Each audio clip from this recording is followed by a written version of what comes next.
चंद घंटों में ही पाकिस्तान ने कर दी जंगबंदी की खिलाफ वर्जी। श्रीनगर और उधमपुर में सुने गए धमाके। जम्मू, राजस्थान, पंजाब और गुजरात के कई शहरों में ब्लैकआउट।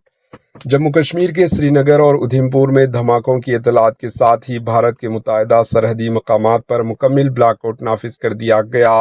वाज़ेह रहे कि पाकिस्तान कल शाम ही जंगबंदी पर इत्तेफाक किया था और दोनों कंट्रीज ने इनका ऐलान भी किया था। ताहम ताज़ा इतलात के मुताबिक पाकिस्तान ने चंद घंटों में ही इस जंगबंदी की खिलाफ वर्जी कर दी और जम्मू कश्मीर की श्रीनगर और उधमपुर में ड्रोन हमले किए।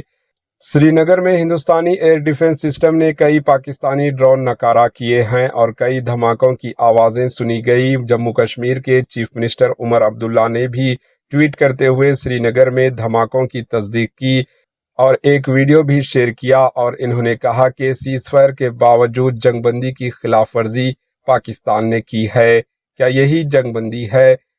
दार-ए-नज़ना पूरा जम्मू, श्रीनगर, पठानकोट, उधमपुर, कठुआ, राजस्थान के बाड़मेर, जैसलमेर और पंजाब के फिरोजपुर और मोंगू के साथ गुजरात के कच्छ में मुकम्मल ब्लैकआउट नाफिज किए जाने की इतलात सामने आई है।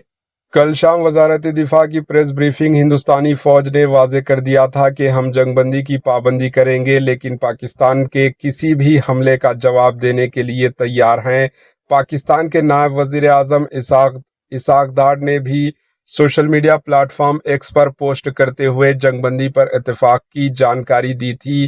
ताहम ताज़ा इतलात जंगबंदी की इन ऐलानात से मुताबिक नहीं रखते और ऐसा मालूम होता है कि पाकिस्तान ने फिर से बिला इश्तियाल तौर पर हिंदुस्तान भारत के साथ जंगबंदी की खिलाफ वर्जी की है। Bureau report, AHN news.